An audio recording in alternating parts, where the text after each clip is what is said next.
Johnny. Wrong movie, I know. I got so confused before this, wondering if the TV was Poltergeist and not The Ring, because I remember it being Poltergeist, but then I realized it's actually in reverse and the kid goes into the TV versus the kid coming out of the TV. Anyways, welcome to another unboxing video. Today we are unboxing Sadako from The Ring or Ringu. I'm not exactly sure which one. You see, it gets a little confusing. I was trying to do some research. I do really like The Ring in general. It's very fun. It's a good movie. I highly recommend it if you haven't seen it. I've also seen Ringu. It's been a long time since I've seen that one, but The Ring is one of my favorites. And to say I am very confused about the situation is just probably an understatement. Let's go ahead and start with the fact that this is 15th anniversary. I don't understand because Ringu came out in 1998 and The Ring came out in 2002. And like, I'm not the best at math, but I still don't understand where the 15th anniversary came from. Maybe it's the 15th anniversary of BISHOUJO and has absolutely nothing to do with The Ring. That could very well be, and I just, per usual, don't know what I'm talking about. But anyways, I figured since it is now October, we might as well go ahead and crack this sucker open. Now, I personally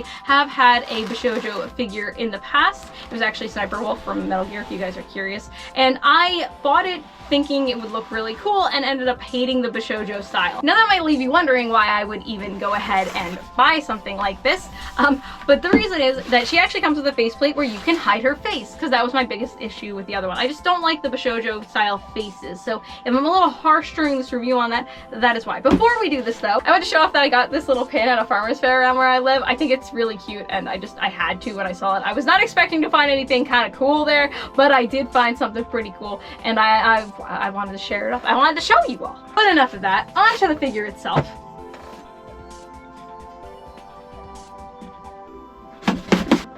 Here she is in her blister. I can immediately say that I adore her base. It looks like a VHS tape, which is oh so fitting and looks so good. One of the main draws of this figure is just the fact that she is floating in the air. I love figures like that, kind of, you know, defying physics and all. But then, you know, it being from one of my favorite horror movies, it very much, I had to get this figure. I even pre-ordered it, which if you guys know me, you know I don't pre-order things. So that's saying something. And it actually looks like this isn't the base. So this is just a little extra piece. I was completely confused there. So let's go ahead and get that piece out. Here this is. Very interesting.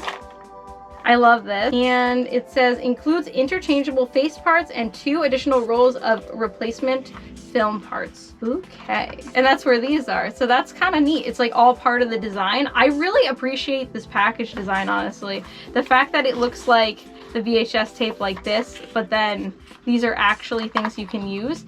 It looks like these are actual film too. So I'm guessing we have to assemble the film ourselves. So it's not actually sculpted. Ooh, I feel like this is going to be an art project. She smells like a new figure, which I'm not used to because I always buy used. Oh my, look at her. Okay. Okay, so here is what the base looks like without doing anything to it. It's just a bunch of VHS tapes. I like it. I like it a lot. There's not a lot of shading, but again, since this is going to be an art project, they didn't have to do that. Let's go ahead and check her out. The tips of her hair have a type of translucence to them. I like it a lot because it almost makes it look gray. She has her fingernails and toenails painted. Very nice, very nice. And her dress is very, very pretty. The sculpting is pretty dang impressive. Her ankles are what I'm looking at the most here. There's also nice creases in the bottom of her feet. It's very well done. Her toenail polish is a bit messy, but I mean, so is mine in real life when I do that. So I'm gonna give it a pass and say it makes it look more realistic. Her face, or rather her eyeball, I don't care for, but again, I don't like the BISHOUJO style. So the whole point of getting this was specifically so I could cover her face up. Here's her little face part, which is creepy as all hell when you only have that out. We will go ahead and put the other part in now. That's how she's meant to be. There we go, beautiful. And where does this rod go? Not up her butt, it goes up her skirt.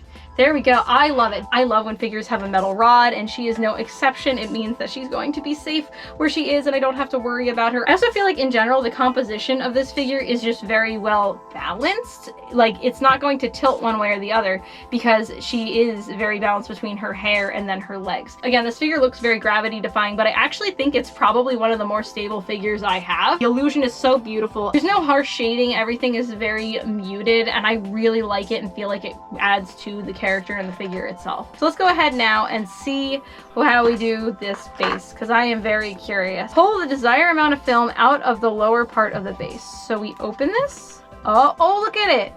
Look at, there's the film. Place the suspended part of the base to the top and pull the desired amount of film from the center hole. So I guess this is just one of those circles. I don't know what is my desired, oh, that's all of it. Okay, what is my desired amount of film? We'll say this. Oh, and then it's like another layer. Oh, okay, I see. Okay. So it's got magnets for you to line up, and then it's got a peg. Where is it? I took too much out. Now I don't know what I'm doing. 50 million seconds later. You're starting to annoy me now, buddy. This is more difficult than I had anticipated. So it really is up to like how good you can manage to make this look. So hopefully you know what you're doing. I like how they give you more. So like, yeah, so when you eventually ruin that, or if you don't have enough. Oh, okay, there we go. We got it. Okay, got this. Oh, it's looking like a mess now. So here she is with the film. I don't feel like it looks bad. I was not expecting it to be a project, but I do kind of welcome that stuff. I do think it's interesting. You have 2 more that you could add, and I might actually end up adding one because I do feel like this could use a little bit more chaos. But I think that overall it is a really nice figure. And I'm kind of glad they weren't too ambitious as to like try sculpting all of those little parts, because that would have been even more difficult to clean. Like at least with this stuff is pretty cheap if you want to go get it out of the dollar store. It's literally just tinsel. It's black tinsel, which is nice that they gave you some extra, but you can go get it fairly cheap. So instead of dusting it, if you feel like it's getting a little bit too gross, you could just go ahead and take it out. And you could take it out when you dust and then reassemble it too. But overall, I do think she's a really nice figure, and I do think she's probably worth it if you can find her for what she came out for. And of course, if you can find her cheaper, that's even better. Overall, I think that Kotobukyia did an amazing job with this figure, especially the option to remove the faceplate. Because again,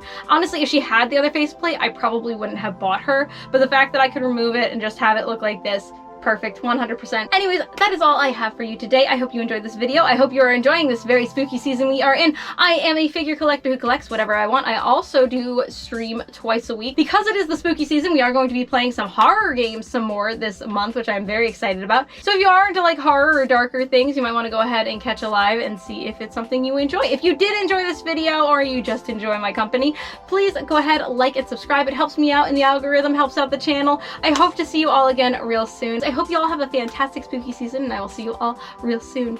Bye!